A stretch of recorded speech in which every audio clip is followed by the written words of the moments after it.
Alors, rebonjour à toutes et à tous. Bonjour. Bienvenue au webinaire sur les 10 erreurs à éviter en lien avec l'horaire calendrier. Alors, donc aujourd'hui à l'horaire. En fait, comme vous le voyez, nous allons être deux pour la présentation de ce webinaire. On a bâti le webinaire sous forme de mise en situation qui vont vous permettre d'apprendre à éviter 10 erreurs couramment recensées lorsqu'il s'agit des horaires calendriers. La présentation va durer à peu près 15 minutes et à la fin, nous allons vous présenter la liste des formations GPI horaires qui sont offertes à la grille. Alors, comme je vous le disais, nous sommes deux. Mélanie, ma collègue, bonjour, analyste à la GRIX depuis 2017, et moi-même, Séverine, analyste depuis 7 ans dans le réseau scolaire et à la GRIX depuis 2010. Alors, le plan de match pour les 15 prochaines minutes est le suivant. Donc, nous allons d'abord parler des préalables à la génération de l'horaire calendrier. Donc, nous allons parler entre autres de l'initialisation des journées au calendrier, la validation à faire pour ce qui est de l'horaire maître, validation heure de début, heure de fin, la transition. Puis, nous allons évoquer les paramètres de la production, donc les datas générées, les accueils et déplacements, la liste de contrôle et enfin, nous allons nous pencher sur les actions à effectuer en cours d'année. Chantal ne nous entend pas. Peut-être sortir de la session et rentrer à nouveau. Oui, est-ce qu'il y a d'autres personnes qui ont des problèmes de son? Est-ce que certains participants pourraient nous dire si vous nous entendez? OK, Vincent, vous n'avez pas de problème de son. OK, Lucie non plus. Parfait, merci beaucoup. Merci, Isabelle. Merci beaucoup. Génial. Merci pour ceux qui ont confirmé. Donc, Chantal, peut-être vous reconnecter et réessayer. Ah, parfait. C'est bon, parfait. Merci beaucoup d'avoir confirmé. Donc, comme je vous disais, pour finir, on va se pencher sur les actions à faire en cours d'année, donc c'est-à-dire après la génération. Donc, on va voir l'horaire calendrier de l'intervenant, le remplacement des enseignants, les changements à l'horaire maître et les journées de neige. Alors, dans le fond, on a choisi cette thématique parce qu'on a pu constater au fil des rentrées scolaires que les personnes qui étaient responsables de générer l'horaire calendrier dans leur école se heurtaient souvent à quelques écueils. Donc, on a décidé de recenser pour vous les 10 erreurs les plus fréquemment observées lorsqu'il s'agit de l'horaire calendrier. Et à l'aide de mises en situation ludiques, mais non moins éducatives, évidemment, on va survoler 10 notions qui touchent tant à la préparation qu'à la production de l'horaire calendrier. Alors, commençons tout de suite.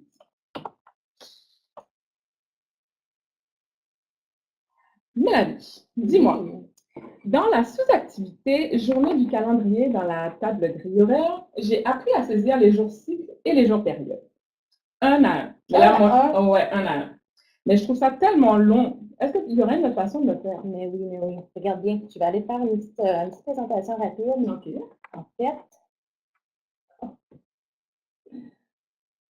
ce ne sera pas long, notre session, on va pas vous démarrer. Ça commence bien.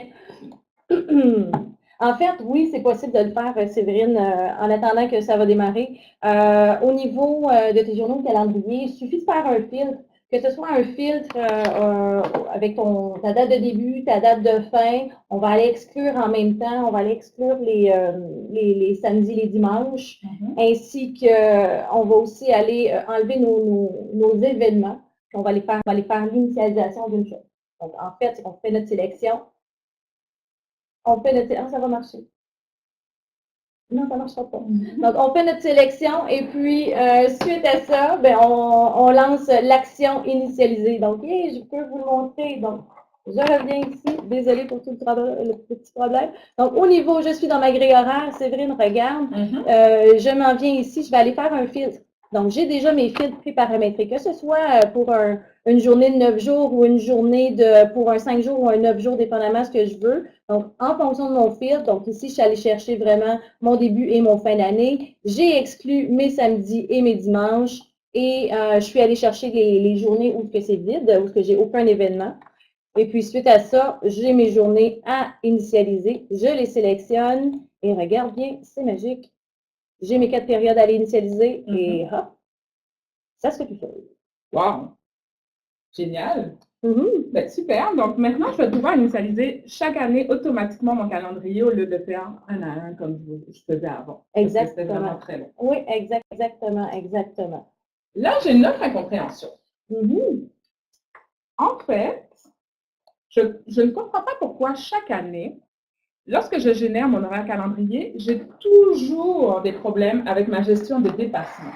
Tu as toujours des problèmes avec ta gestion des dépassements? Qu'est-ce qui se passe? C'est-tu exactement? Mais en fait, mes valeurs pour les maximums, les moyennes et tout le reste, ça suit pas? Non, ça suit pas. Puis j'oublie toujours ce que je dois faire avant. Okay. Tu pourrais m'éclairer à ce sujet-là? Ben oui. Mais en fait, si on regarde, tu vois, moi, ce que je te conseille, avant de faire la génération d'horaire calendrier, une fois que tu as fait ton horaire maître, peut-être aller vérifier au niveau de ton horaire maître, donc dans ton approche patron, ton approche cours, c'est vraiment ton choix. Avec l'action rechercher les cours groupe, tu vas voir ici dans l'onglet dépassement paye, tu vois ici, si on regarde tes moyennes et tes dépassements, ta moyenne et ton maximum, donc sont à 0 ici présentement. Donc, étant donné que c'est à 0, ça veut dire que quand tu vas générer ton horaire calendrier, ça va pas suivre.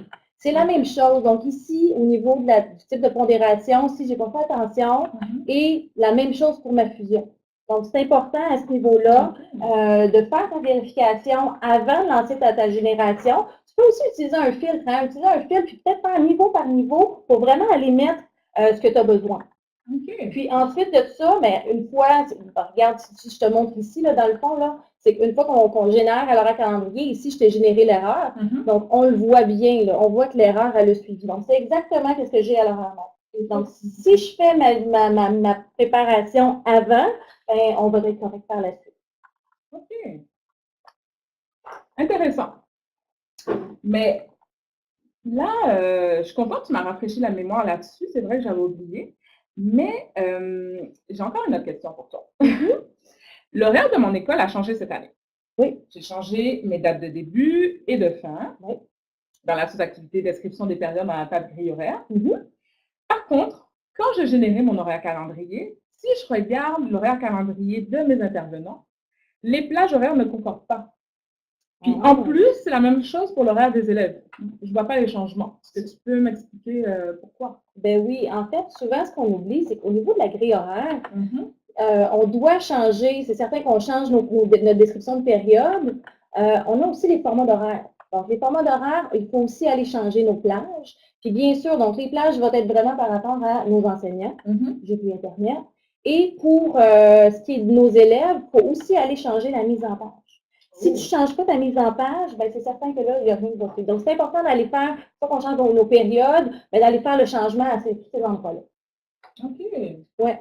OK. Donc, dorénavant, je vais penser vraiment à changer mes dates de début et de fin dans toutes ces sous-activités-là. Exactement. Puis si, admettons, tu l'as fait durant l'année pour X raison, je ne sais pas, admettons que tu l'as fait durant l'année, ben, il va falloir que tu régénères ton horaire calendrier pour vraiment aller chercher les bonnes informations. OK. Wow, OK. C'est vraiment intéressant tout ça. Ben, tant qu'à faire, j'ai une autre question pour toi. OK. Cette année, quand j'ai généré l'horaire calendrier, j'ai eu des petits soucis. En fait, mes enseignants m'ont dit qu'ils n'étaient pas en mesure de prendre les absences pour leurs élèves. OK. Qu'est-ce que ça? OK. Première des choses, c'est certain, si je te montre ici, je te montre un petit erreur, dans le fond, c'est qu'au niveau de mon...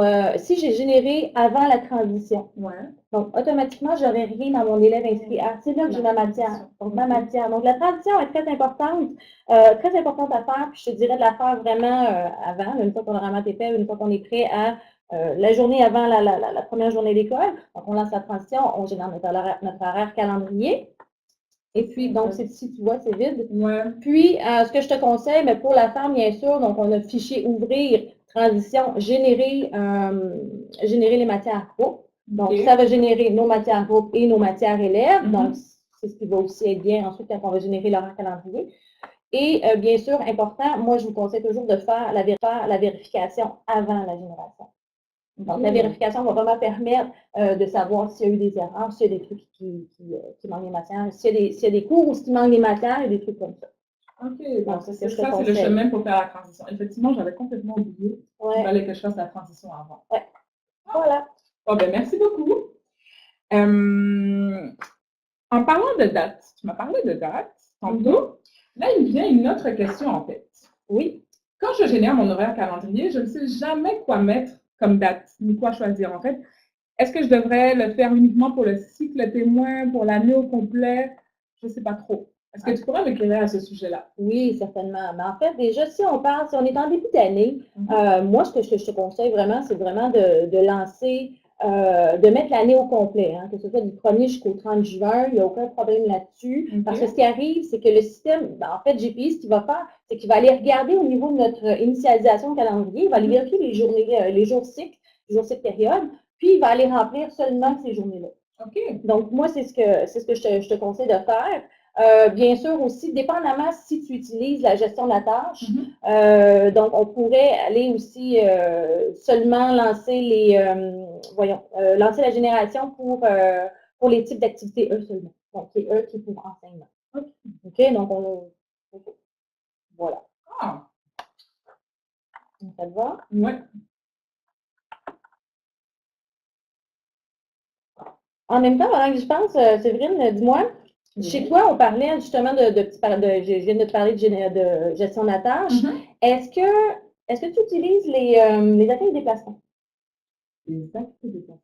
Je crois pas. Ça te dit rien? Non. Accueil de déplacement, gestion de la tâche, justement, chez les enseignants, le TNP, est-ce que tu places à l'horaire, des TNP? Non, je ne sais pas. Non, rien de ça? Non. OK. Parce que ça aussi, c'est important de savoir, de faire attention à ça. Au niveau de ma génération quand je fais ma génération dans mon horaire calendrier, c'est que si par mégarde, le paramétrage ici, qui est pour les accueils et déplacements, est à oui au lieu de non et que j'ai aucune grille de format pour mes accueils et déplacements, je vais avoir des erreurs.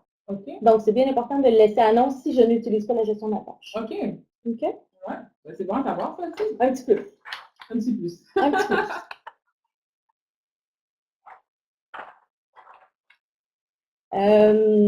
Séverine, j'ai une autre petite question pour toi. Une autre chose aussi, je pense que les gens oublient, peut-être que tu l'oublies toi aussi, c'est la liste de contrôle. Surtout aussi pour la gestion, en fait, la génération de l'horaire calendrier, la liste de contrôle est très, très utile. Est-ce que toi, tu l'imprimes? Sincèrement, moi, la liste de contrôle, quand elle s'ouvre, je la ferme. T'attends toujours? Ben oui, moi, je regarde vraiment pas ce qu'il y a sur la liste de contrôle. Okay. Je ne pas que c'est important. Oui, ben, je te dirais pour la liste de contrôle. Ben, en fait, pour la génération de l'horaire calendrier, moi, je te dirais que si on regarde ici, là, tu vois, regarde dans le bas, là, j'ai vraiment, ça m'indique ici que le semestre 2, il n'y a pas de date, donc mes cours groupes ne seront pas générés. J'ai aussi l'information par rapport, j'ai une fusion. Donc, une fusion de cours avec mon AIR 544 qui ne sera pas généré parce qu'en fait, ça va être mon AIR 44401 qui va être généré à la place parce qu'il y a une fusion entre les deux. OK? Donc, ça, c'est vraiment important. Moi, je te dirais, surtout pour l'horaire calendrier, là, souvent, on essaie de générer, puis parfois, on fait, mais non, ça ne marche pas, mais on ne l'imprime pas, cette page-là. Elle est très, très, très importante. Ben, je me rends compte effectivement qu'elle est vraiment importante, cette page-là. Ben, dorénavant, je vais la regarder avant de la fermer. Exactement. Je te conseille. Oui. Bon, alors, tant qu'à apprendre aujourd'hui, je vais continuer avec mes questions. Hein. Oui. J'ai remarqué que quand je vais dans la table d'intervenants, je vois l'horaire calendrier pour certains enseignants, mais pas pour d'autres enseignants. Et je ne comprends pas pourquoi. Ah, OK. Je vais aller voir avec notre petite BD ici. On va aller voir ce qu'on a là-dedans. Donc, si je regarde, comme là, ici, j'ai mon horaire. Est-ce que c'est par exemple comme ça? C'est ça que tu me parles? Admettons ça ici, tu ne vois pas ton horaire? Oui, exact. Regarde ici, tu as un beau petit message. Donc, il dit le format d'horaire n'est pas défini. Donc, ici, en fait, tout ce qui manque, c'est un format. Tout simplement. Un format qui vient de notre grille horaire. Oui, exactement. Donc, tu vois, je reviens. Ben oui. Maintenant, il est bien là. Ben oui. Donc, c'est important. Moi, je te dirais, là, faites-le d'emblée. Allez mettre un format, puis une grille horaire comme ça. Si vous utilisez, même si vous n'utilisez pas l'horaire calendrier, au moins, il va être disponible si jamais vous décidez de l'utiliser. Ben oui, effectivement. C'est bon, ça? Ouais. Bon, ben là, je crois que je suis prête à générer mon horaire calendrier maintenant. Oui. Mais une fois que c'est fait, je me demande toujours, est-ce que je dois le refaire quand je fais un remplacement d'enseignant? Parce que moi, j'ai une collègue qui m'a dit que quand je fais un remplacement d'enseignant, je dois régénérer l'horaire calendrier, mais moi, je suis vraiment pas sûre de cette information-là. Non, en fait, tu vois, regarde, je vais retourner dans mon écran. OK. Je vais retourner dans le partage. On va aller faire un petit exemple. Parce que si je fais un remplacement d'enseignant, donc si j'utilise, donc admettons que je vais remplacer ici Isabelle Auger par mon petit remplaçant qui est là. Le système, ce qu'il fait, donc il va aller vraiment générer, il fait la génération pour nous directement. Donc là, je vais aller vraiment demander, donc ici, date de remplacement, 2019 0501 jusqu'à la fin de l'année. Jusqu'à la fin de l'année et je vais chercher mon... Donc, je choisis mon transfert. Donc, je transfère tout ici présentement. Vous avez toutes les possibilités. Donc, on peut décider ce qu'on veut transférer. Je vais faire OK directement. Je vais l'envoyer. Parfait. Excellent. Donc, tout est enlevé. Puis, on le voit. Tu vois encore ma liste de contrôle ici? Oui. Donc, j'ai vraiment, ici, je vois vraiment toute l'information de qu'est-ce qui a été enlevé à mon enseignant et qu'est-ce qui a été ajouté à l'autre enseignant. Donc, c'est très utile. Oui, vraiment. Puis maintenant, si je regarde, je vais me mettre sur mon site de témoin pour être sûr. Parfait. Donc, si on regarde, je vois bien que mon remplaçant est maintenant actif et que mon ancien, l'enseignant qui a été remplacé est inactif. Donc, on voit vraiment, puis il le fait pour l'année au complet. Donc, si je reviens vraiment, je vais mettre à la fin, puis que je reviens, bien, je vais voir que ça a bien fonctionné. Wow. OK. Mais tu vois, tu me rassures parce que je me disais bien que ce n'était pas nécessaire de régénérer l'horaire calendrier après avoir fait un remplacement d'enseignant. Ben, vraiment, Mélanie, merci pour toutes ces informations-là. Mais j'ai une toute dernière question pour toi. Oui. Si je fais des changements dans mon horaire maître, est-ce que là, par contre, je dois régénérer mon horaire calendrier? Oui, je te le conseille. Regarde bien, je vais te montrer aussi pourquoi.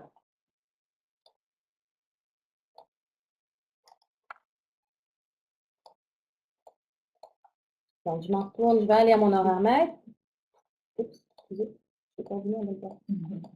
Donc, je vais aller à mon horaire maître. Si, par exemple, je prends ici mon géo que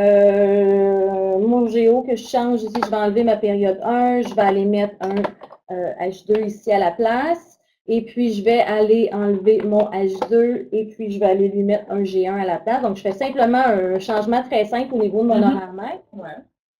Excusez, j'ai fait une petite ouais, t'as pas vu le petit tiret. Ouais. Donc, voilà. Donc, mon changement a été fait.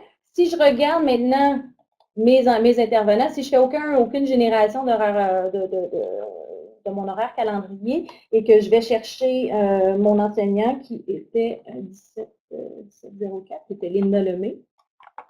Linda Lemay. Et qu'on regarde, si on compare ma journée 7 ici, donc ma journée 7 avec ma journée 7, tu vois ici, j'ai une différence. Mais oui. Donc, automatiquement, je dois régénérer mon horaire. Oui, je dois régénérer mon... Exactement. Okay. Donc, là, je ne le ferai pas, là, mais oui, exactement, il faut le refaire. Donc, pour cet enseignant-là, ce groupe-là, c'est vraiment un autre chose. OK. Parfait. Donc là, en fait, j'avais dit que j'avais une dernière question, mais j'en ai encore une autre. Puis là, ça va être la dernière question. La dernière? La dernière. D'accord. En fait, le 10 janvier, oui, il neigeait beaucoup, hein, comme tu le sais. Ouais. Puis, à cause d'une tempête de neige, l'école a fermé. Donc là, du coup, moi, je veux que ma pédagogique du 7 juin devienne une journée de classe. OK. Puis moi, je me demandais comment je dois faire pour que toutes ces modifications-là puissent se refléter dans l'horaire. OK. Ben, en fait, ce que tu peux faire, si je retourne en partage d'écran, donc, si je retourne au niveau de ma grille horaire et que je vais, donc tu me dis le 10 janvier. Oui, le 10 janvier. Donc, le 10 janvier ici devient une pédagogique. Donc, moi, ce que je ferai ici, c'est que j'irai effacer mes informations, donc que ça devient une pédagogique, OK? Et j'irai régénérer cette journée-là seulement. Donc, automatiquement, ce que ça va faire, c'est qu'en régénérant l'horaire calendrier pour ma journée du 10 janvier, ben, ça va effacer toutes les journées d'enseignement, les périodes et tout de cette journée-là. Tandis que pour mon 7 juin, donc mon 7 juin qui est à peu près ici, 7 juin, je l'ai. J'ai pas mon 7 juin ici parce que j'ai un filtre, excusez-moi. Je reviens à ma petite périodique pédagogique. Donc, mon 7 juin, je vais faire le contraire pour celle-là. Donc, ma flottante va devenir ici, par exemple, c'est un jour 1 que je veux aller mettre à la place, mais je vais aller mettre jour 1, période 1, jour 1, période 2, jour 1, période 3 et jour 1, période 4. Et je vais aller générer, par la suite, je vais aller générer mon horaire calendrier pour cette journée-là aussi. OK, c'est aussi simple que ça. C'est aussi simple que ça. OK. C'est sûr que là, c'est certain que si on veut que nos journées changent en fonction de la journée, là, c'est différent, mais un cosine comme ça fait comme ça. OK. C'est bon? Là, je vais casser la tête, mais c'est plus simple que je ne l'imaginais. Super. Alors voilà, notre webinaire est à présent terminé. Ouais. J'espère que ça vous a plu. Oui. Et puis, à titre informatif, voici la liste des formations en lien avec les horaires dans GPI. C'est ce qu'on appelle communément le train horaire. Donc, toutes ces formations-là. On l'appelle le train horaire parce qu'il s'agit d'une suite de formations pour vous apprendre à préparer, planifier, fabriquer, saisir, générer, entre autres actions, vos horaires. Donc, si vous avez des questions, on est prêt à y répondre.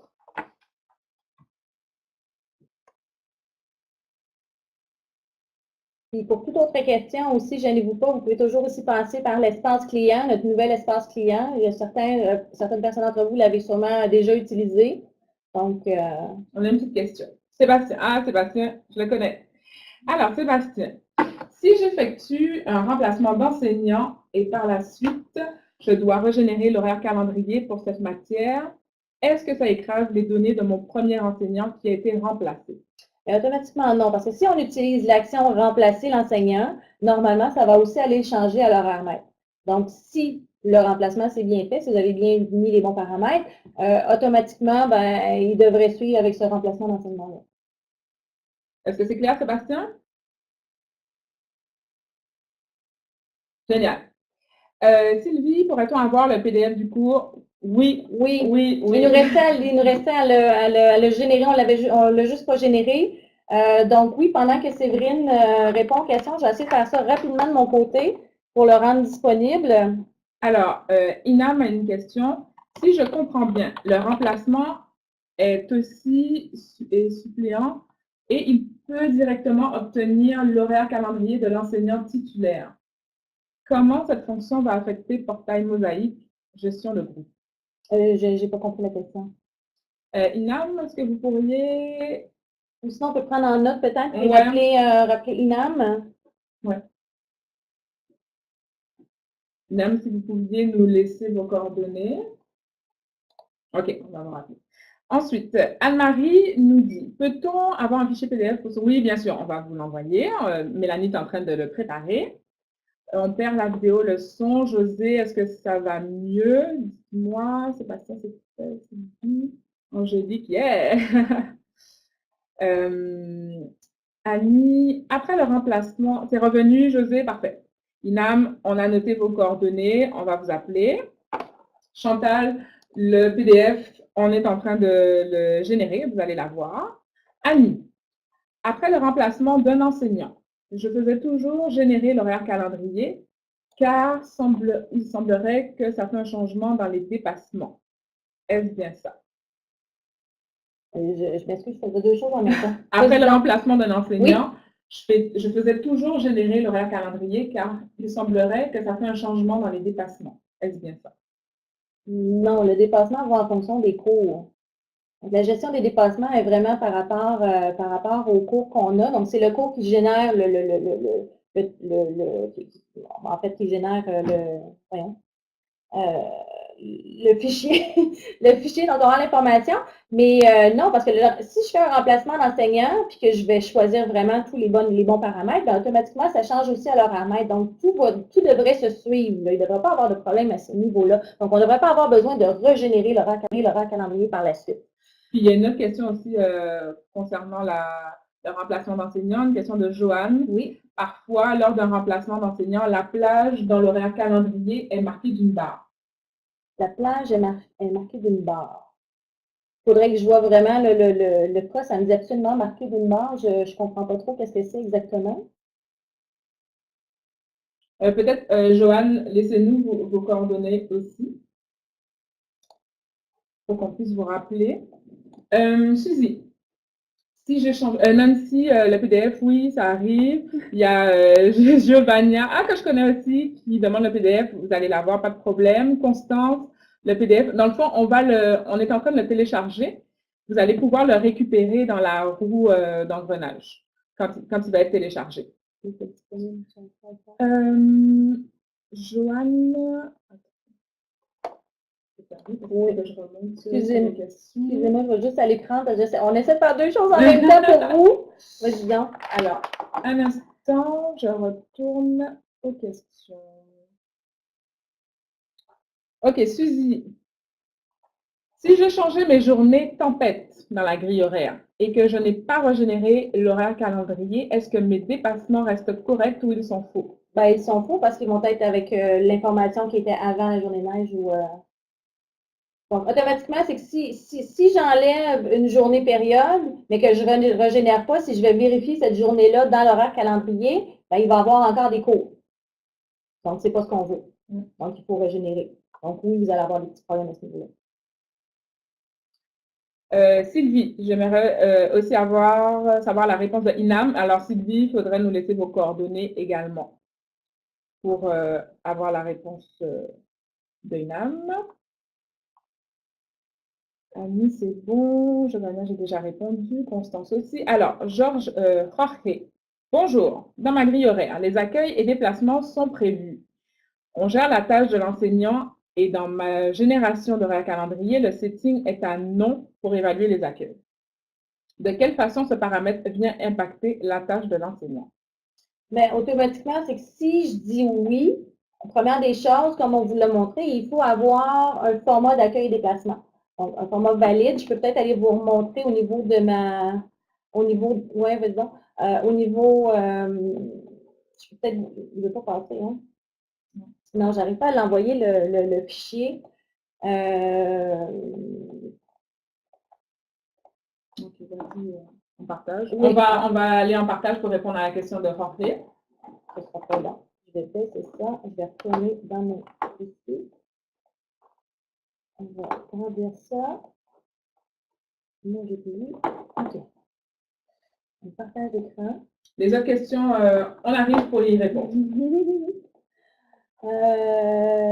Parfait. Donc, je vais aller ici. Je vais aller au niveau de ma grille horaire. Je vais baisser ça. Je vais rajouter mes petits fractionnements.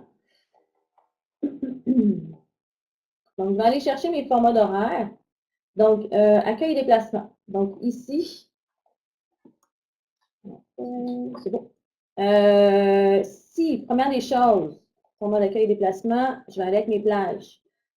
Donc, première des choses qu'il faut faire pour les accueils et déplacements, si vous voulez générer, c'est qu'il faut utiliser déjà en partant un format et avoir un format avec les accueils et déplacements. Vous voyez ici, j'ai mes 75 minutes avec mes temps de déplacement, accueil de 5 minutes avant, 5 minutes après. Donc, ce que ça fait, c'est, et bien sûr, j'ai aussi mon paramétrage qui est au niveau de format des accueils et déplacements, où ce que j'ai été faire un lien. J'ai vraiment fait un lien entre mon format d'accueil, ce qui fait que c'est que si je dis oui à la génération de l'accueil et déplacement, je vais juste aller ouvrir ici, par exemple. Donc, si ici, j'ai dit oui, donc il va aller vérifier ma grille horaire, il va aller regarder ce que j'ai mis à cet endroit-ci comme information, puis il va aller mettre au niveau de l'horaire calendrier, donc je vais aller sur, par exemple, un intervenant. Donc là, j'étais à non, donc je vais pas l'avoir. Mais au niveau des accueils et déplacements ici, je vais avoir une durée, un déplacement qui vont être ajoutés. Donc, au lieu d'avoir juste 75 minutes, je vais avoir 75 plus 5 plus 5 qui va me donner 85 au total. Donc, c'est ce qu'il va faire par défaut. Puis ensuite, ben, quand on fait ça, moi, je conseille toujours aussi au niveau du format, mettons le format pour la GTE, peut-être d'inclure ces zones-là parce que c'est des zones qu'on ne peut pas aller mettre de temps. C'est vraiment comme barré pour de l'accueil et des déplacements. Est-ce que c'est clair? Pour Jorge, est-ce que ça répond à votre question?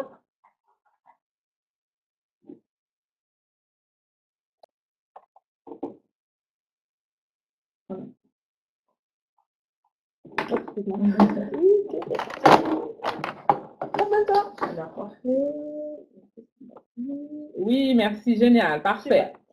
Alors, Annick, que représente le type d'activité E dans l'onglet Sélection, générer l'horaire calendrier? Le type E, c'est le type enseignement directement. Donc, on peut avoir les types d'activités par défaut, tout ce qui est enseignement, période d'enseignement va avoir un type E.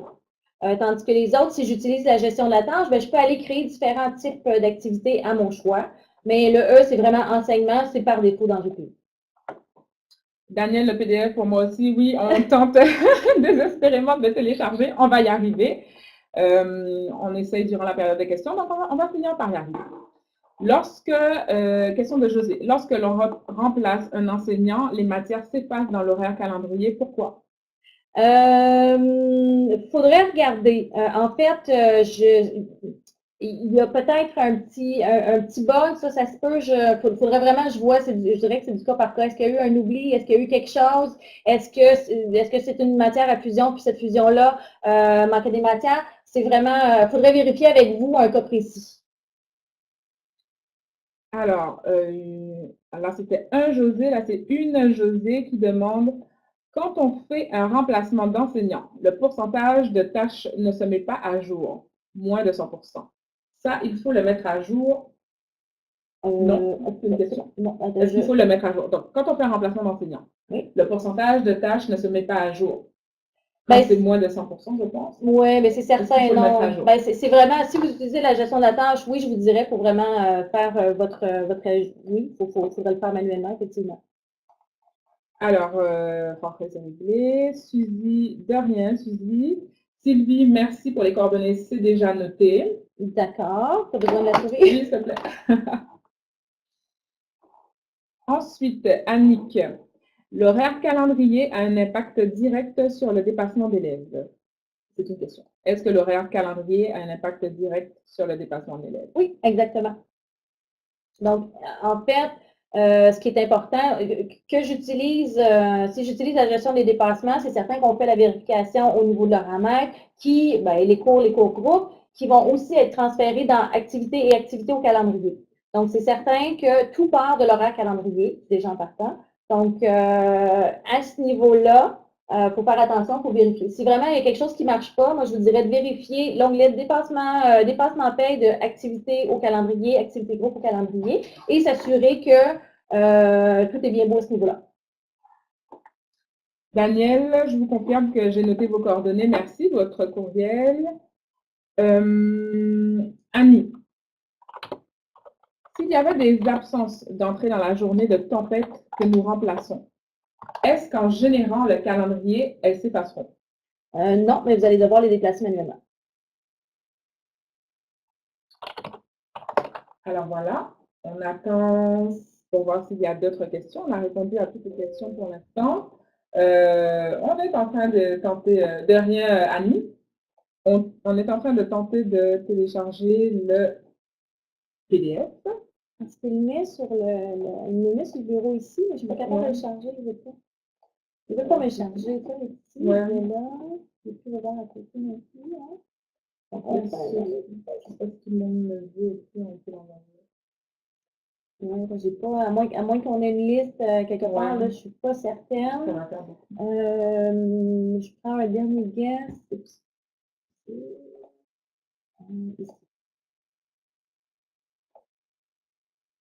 Non, je peux pas. Je peux pas. Je ne peux pas.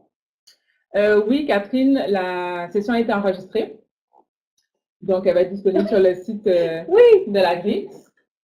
Peut-on vous donner... Oui, ben oui. Sylvie, on va l'envoyer directement. OK, ben c'est ça. Ceux qui veulent le PDF, écrivez vos courriels. On va vous l'envoyer. Exact. Mais pour l'instant, on n'a pas le choix. On n'a pas cru bon de le mettre en PDF. On s'excuse, c'est notre faute. Ah, génial. Bon, ben merci pour les, pour les courriels. Très bien, rapide, simple, agréable. J'ai perdu le message et précis. Merci beaucoup. Merci Jorge, merci. José, au primaire, il n'y a pas d'horaire, donc pas d'horaire calendrier. Au primaire, oui, on peut, il y a des horaires, mais il n'y a pas d'horaire maître, mais on peut très bien créer les horaires primaires au niveau de l'horaire calendrier. Puis justement, il y a une formation ouverte le 28 et 29 mai prochain. Donc, si ça vous intéresse, vous pouvez vous inscrire. Allez voir sur le site de la GRIX. Il y a Suzy qui nous suggère de le déposer sur l'espace client. Oui, on pourrait faire ça, exactement. On pourrait faire ça. Ouais. On pourrait faire ça. Ensuite, Lucie, merci. Bonne fin de journée. Merci à vous aussi, Lucie. Bonne fin de journée. Annabelle, merci. Bonne journée. Bonne journée à vous aussi, Sylvie. Karine aussi. Bonne journée. Bonne journée, Chantal. Merci beaucoup. Merci, Andréane. Bonne journée. Ah, bonne fête des mères. Merci, Pauline. Bonne fête des mères à vous aussi. Merci, Sandra. Bonne journée. Donc là, je pense qu'au niveau des questions, merci, Sylvie. Bonne journée à vous aussi. Donc, vous voyez, il y a le grix.ca, donc le site que vous devez connaître toutes et tous, et l'espace client dont parlait Suzy, effectivement, et dont parlait Mélanie précédemment, où vous pouvez avoir toutes les informations. Vous allez pouvoir retrouver le webinaire. On va aussi mettre le PDF là-bas sur l'espace client. Sur la zone client. Et puis l'espace client permet également de faire des interactions quand vous avez des demandes. Exactement. Merci Suzy, merci beaucoup. À bientôt. Merci Anne-Marie. Merci Sylvie. Bonne journée à vous également. Bonne journée.